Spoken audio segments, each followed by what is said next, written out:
నాన్నుంటే వీళ్ళు నన్ను ఇట్లా చేసేవాళ్ళు కాదు. నాన్నుంటే వీళ్ళు నన్ను ఇట్లా ఇబ్బంది పెట్టేవాళ్ళు కాదు.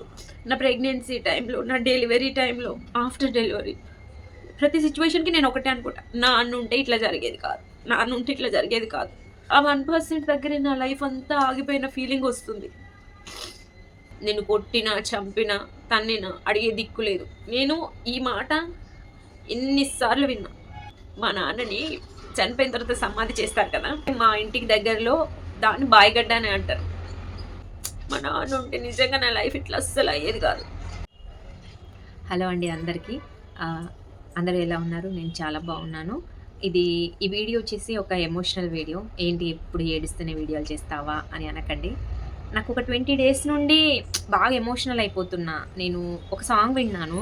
ఆ సాంగ్ విన్నప్పటి నుండి అసలు నేను నా ఎమోషన్‌ని కంట్రోల్ చేసుకోలేకపోతున్నాను. అంటే పూర్తిగా ఆ పాట ఏదో నా కోసమే రాసినట్టు అట్లా అనిపిచ్చింది. చాలా బాధ అనిపిస్తుంది.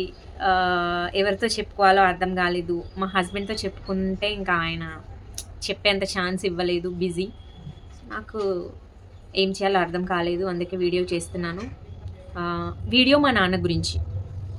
మా నాన్న లేరు. నేను చాలా చిన్నగున్నప్పుడే చనిపోయారు. మా నాన్న చనిపోయి ఇప్పటికి 22 ఇయర్స్ అయింది.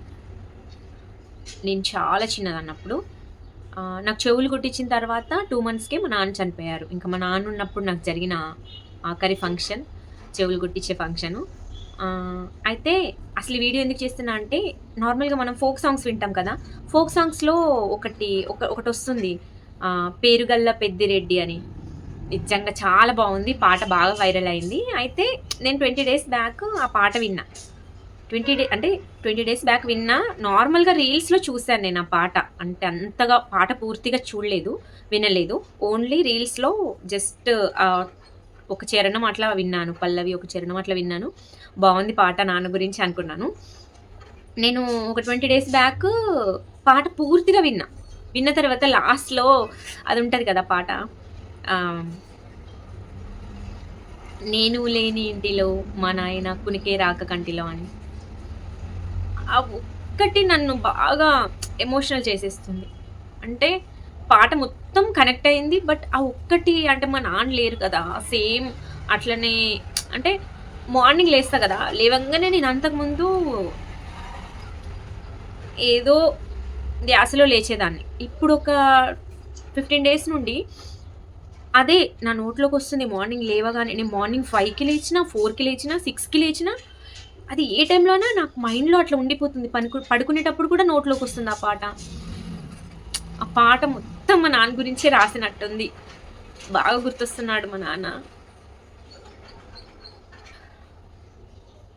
2003లో చనిపోయారు మా నాన్న. మా నాన్న సింగరేణి ఎంప్లాయ్.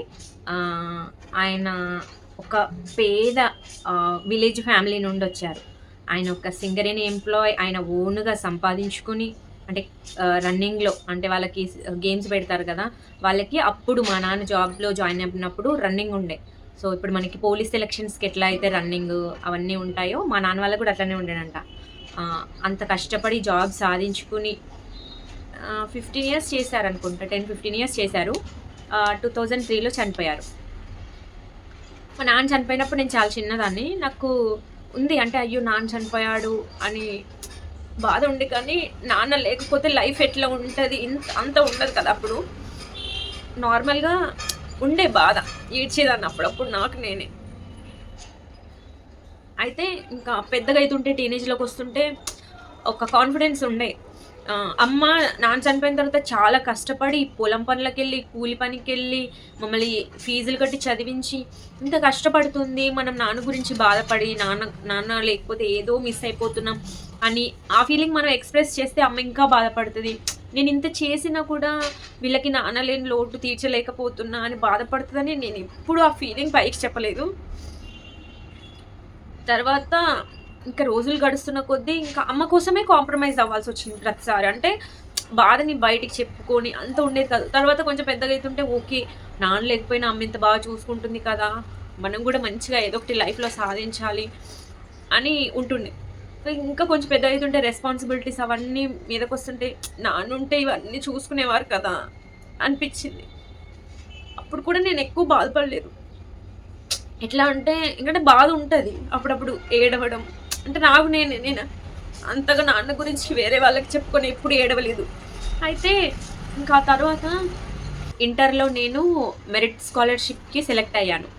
టోటల్ మా కాలేజ్ మొత్తంలో మెరిట్ స్టూడెంట్స్ లిస్ట్‌లో సెలెక్ట్ అయింది నేను, ఇంకొక ఇద్దరు ముగ్గురు అంతే కాలేజ్ మొత్తంలో. అప్పుడు స్టేజ్ మీదకి పిలిచి షీల్డ్ ఇస్తారు కదా! సో, అప్పుడు అమ్మ ఒక్కతే. అప్పుడు బాగా బాధపడ్డా. నాన్న ఉంటే బావుండు కదా! మా నాన్నకి ఆడపిల్లలు చదువుకోవడం అన్నా, జాబ్ చేయడం అన్నా చాలా ఇష్టమంట. ఊకే చెప్తుండే అంట మా అమ్మకి. అబ్బా! నాన్నుంటే బావుండు. ఇప్పుడు ఇద్దరు కలిసొచ్చి నా పక్కన నిలబడి ఫోటో దిగి ఎంత ప్రౌడ్‌గా ఫీల్ అయ్యేటోడు మా నాన్న అని చాలా బాధ అనిపించింది. మా అమ్మ కూడా బాధపడ్డది ఆ రోజు. అందరూ తల్లిదండ్రులు ఇద్దరు కలిసొచ్చి అంటే నాతో పాటు సెలెక్ట్ అయిన వాళ్ళు మదర్, ఫాదర్ ఇద్దరు స్టేజ్ ఎక్కి అది తీసుకుని నేను ఒక్కదాన్నే అమ్మ ఒక్కదాంతోనే స్టేజ్ ఎక్కేసరికి అమ్మ కూడా బాధపడ్డది. But okay. మనం ఇవన్నీ ఫీలింగ్స్ క్యారీ చేయొద్దని ప్రతిసారి నా ఫీలింగ్స్ నేను క్యారీ ఫార్వర్డ్ చేయకుండా ఇంక అక్కడికే ఆపేసేదాన్ని. ఎప్పుడైతే పెళ్ళయిందో అసలు నాన్న లేని ఆడపిల్లలు అసలు ఉండొద్దు, చచ్చిపోవాలి. లేదంటే పెళ్లి చేసుకోవద్దు. నా పెళ్ళైన రోజు నుండి స్టిల్ ఈ రోజు వరకు నేను ఒక్కరోజు కూడా అనుకోకుండా లేను. నాన్నుంటే బావుండు, నాన్నుంటే బావుండు. నాన్నుంటే వీళ్ళు నన్ను ఇట్లా చేసేవాళ్ళు కాదు. నాన్నుంటే వీళ్ళు నన్ను ఇట్లా ఇబ్బంది పెట్టేవాళ్ళు కాదు. అరే అమ్మాయికి నాన్నున్నాడు.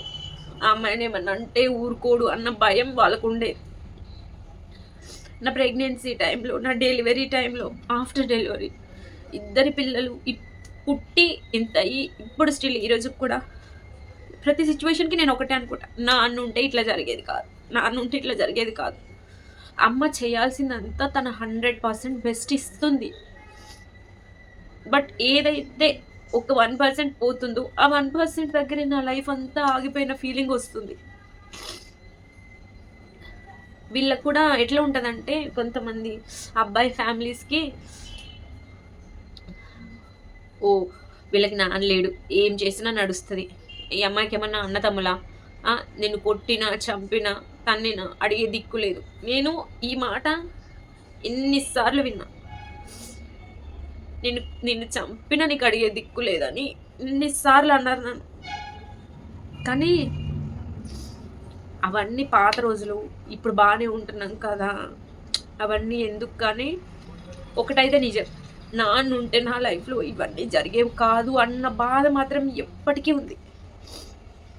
యాక్చువల్‌గా ఈ వీడియో ఎందుకంటే నేను ఊరికే 24 గంటలు మా నాన్న కోసం ఏడుస్తూ కూర్చోను. గుర్తొచ్చినప్పుడల్లా బాధ అనిపిస్తది. లోపలే ఆలోచించుకొని వదిలేస్తా. కానీ ఎప్పుడైతే ఆ పాట విన్నానో ఆ రోజు నుండి అసలు ఆ పాట నా మైండ్‌లో నుండి పోవట్లేదు. నిజంగా చాలా మంచి పాట. చాలా బాగుంది. ఆ పాట రాసినందుకు నిజంగా ఆ అన్నకి చాలా థాంక్స్ చెప్పాలి. అందులో ఆ పాటలో ఒక పెళ్లి అనే పార్ట్ తప్ప పాట మొత్తం మా నాన్న కోసం, నా కోసమే రాసినట్టు నాకు చాలా బాగా అనిపించింది. వింటుంటే వినాలనిపించింది. ఆ ఒక్క లైన్ ఉంది గదా! ఒక్క లైన్ నన్ను అసలు మనశ్శాంతిగా ఉండనీయట్లేదు. ఒక్క లైన్ అంటే ఒక్క చరణము నేను విన్నదే 2, 3 సార్లు. బట్ నా మైండ్‌లో నుండి వెళ్ళట్లేదు. మా నాన్నని చనిపోయిన తర్వాత సమాధి చేస్తారు కదా! అక్కడ సింగరేణి ప్రిమిసెస్‌లో అంటే మా ఇంటికి దగ్గరలో దాన్ని బాయిగడ్డ అని అంటారు. అక్కడే పెట్టారు మా నాన్నని. ఆ లైన్ నాకు విన్నప్పుడల్లా అదే బాయిగడ్డ మీది మట్టిలో అని. అసలు అది విన్నప్పటి నుండి నా మైండ్‌లో నుండి పోవట్లేదు. మా నాన్న ఉంటే నిజంగా నా లైఫ్ ఇట్లా అస్సలు అయ్యేది కాదు. నేను ఏమేమి చేయాలనుకున్నా, నేను ఏమేమి అనుకున్నా అన్నీ జరిగేలాగా చూసేటోడు కావచ్చు. మా నాన్న ఉంటే మా దగ్గర డబ్బులు ఉండేవి. మా నాన్న ఉంటే మా దగ్గర అన్నీ ఉండేవి. మా అమ్మ ఎంత చేసినా అది ఎక్కడో ఫుల్ఫిల్ అవ్వకుండా అన్నీ ఆగిపోయాయి అనిపిస్తుంది. పాపం చాలా కష్టపడ్డది. మా నాన్న చనిపోయిన తర్వాత తను మమ్మల్ని సర్వైవ్ చేయడానికి చాలా కష్టపడ్డది. చాలా అంటే చాలా కష్టపడ్డది. ఆ కష్టం చూసినప్పుడల్లా నాన్న గురించి ఏడవకూడదు అనిపిస్తుంది. బట్ గుర్తు రాకుండా ఉండరు కదా. నేను ఇప్పుడు నాన్న గురించి అంత బాధపడి ఎమోషనల్ అయింది లేదు. మ్యాక్సిమం కంట్రోల్ చేసుకోవడానికి ట్రై చేస్తాను. కానీ ఆ పాట విన్నప్పటి నుండి ఎందుకు అట్లా బాధ షేర్ చేసుకుంటే బాగుండు అనిపించింది. మీలో కూడా చాలామందికి మదర్ ఉండి ఫాదర్ లేకో, లేదంటే ఫాదర్ ఉండి మదర్ లేకో చాలా స్ట్రగుల్స్ ఫేస్ చేసి ఉంటారు. నాన్న లేకపోతే చాలా ప్రాబ్లమ్స్ ఫేస్ చేయాల్సి వస్తాయి. కానీ అమ్మ లేకపోతే అసలు లైఫే ఉండదు. అమ్మ ఉండాలి. దేవుడు మా నాన్నని తీసుకెళ్ళిపోయినా కనీసం అమ్మనన్న ఉంచి మాకు మా లైఫ్ ఈ మాత్రం ఇప్పుడు ఇలా ఉంది అంటే అమ్మ వల్లే. అమ్మ లేకపోతే అసలు లైఫే లేదు.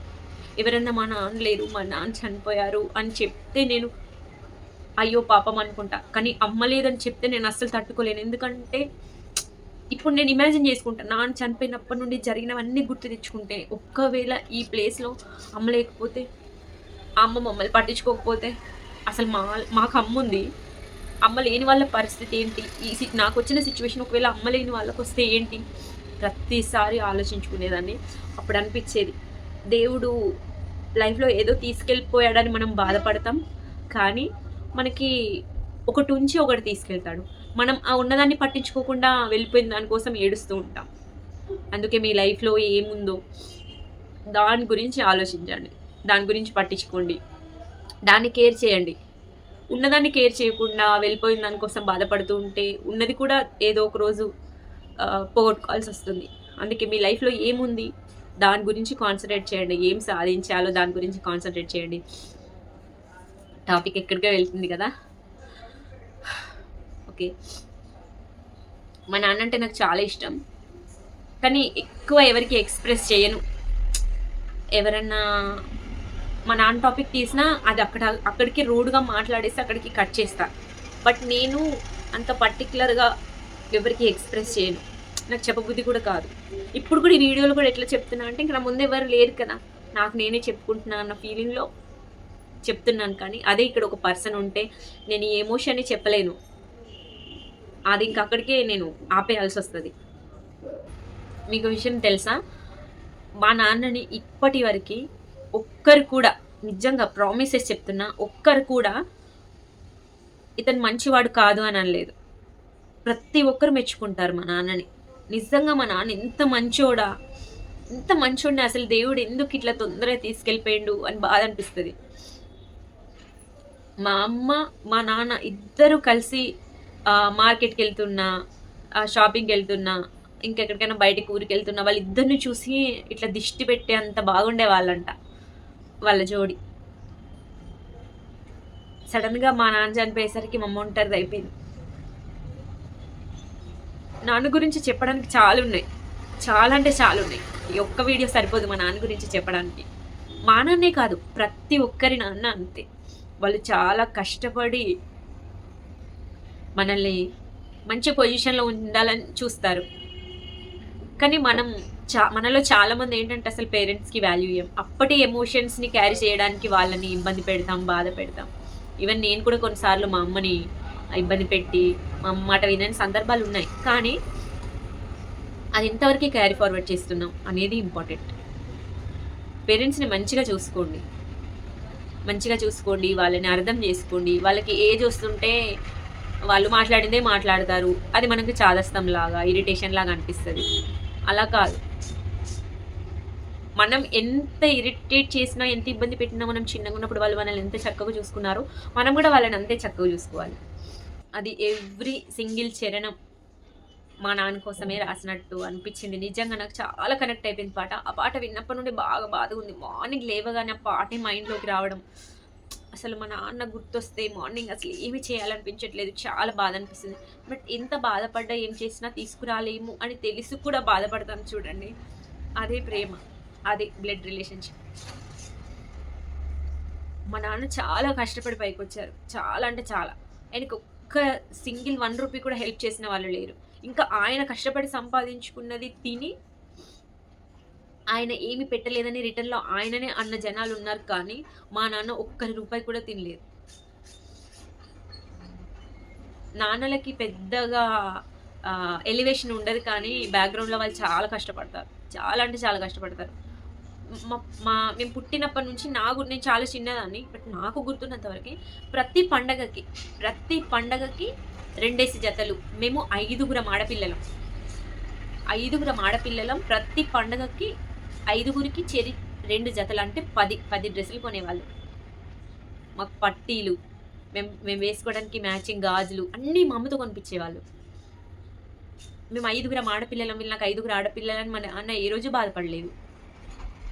నా పిల్లలు పెద్దగా అయి మంచిగా చదువుకొని వాళ్ళు టీచర్లు అయితే వాళ్ళని అందరూ మేడం మేడం అని పిలుస్తుంటే వినాలనిపిస్తుంది అని అనేవాడంట మా నాన్న మా అమ్మతో. అంత ఇష్టం మేమంటే మా నాన్నకి. మా నాన్న గురించి ఒక ఫుల్ వీడియో చేస్తా. అంటే మా నాన్న గురించి నాకు తెలిసింది ఒక 50%. ఇంకా నాకు తెలియని చాలా విషయాలు ఉన్నాయి. అవన్నీ మా అమ్మ దగ్గర తెలుసుకొని ఒక ఫుల్ వీడియో చేస్తా. మీరు కూడా తెలుసుకోండి మీ అమ్మ నాన్న బ్యాక్గ్రౌండ్ స్టోరీ ఏంటి, వాళ్ళు ఎలా కష్టపడి పైకి వచ్చారు. నేను ఆల్మోస్ట్ ఎప్పుడు మా అమ్మ దగ్గర టాపిక్ వచ్చినా నేను అడుగుతూనే ఉంటాను మా అమ్మ గురించి మా నాన్న గురించి.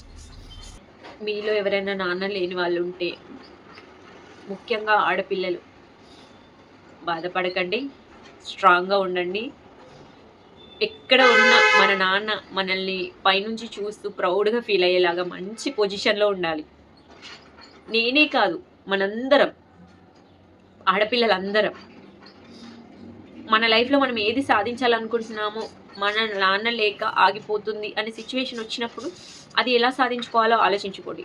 ముఖ్యంగా ఆడపిల్లలు, నాన్న లేకుండా, నాన్న చనిపోయిన వాళ్ళు పెళ్లి చేసుకునే ముందు ఫ్యామిలీ బ్యాక్గ్రౌండ్ పర్సన్ గురించి పూర్తిగా తెలుసుకుని పెళ్ళిళ్ళు చేసుకోండి. నాన్న లేకపోతే వాళ్ళకి కొమ్ములు వస్తాయి. ఆడపిల్లల్ని చేసుకున్న మగవాళ్ళకి అందరూ అట్లా ఉంటారని చెప్పను, కొందరు అలానే ఉంటారు. తండ్రి లేడు, వాళ్ళని ప్రేమగా చూసుకోవాలి, తండ్రిలాగా ప్రేమ అందించాలి అని ఉండదు వాళ్ళకి. దీనికి నాన్న లేడు, దీనికి ఎవ్వరు లేరు, దీన్ని ఏం చేసినా అడిగే వాళ్ళు లేరు అని పొగరు చూపిస్తారు. అందుకే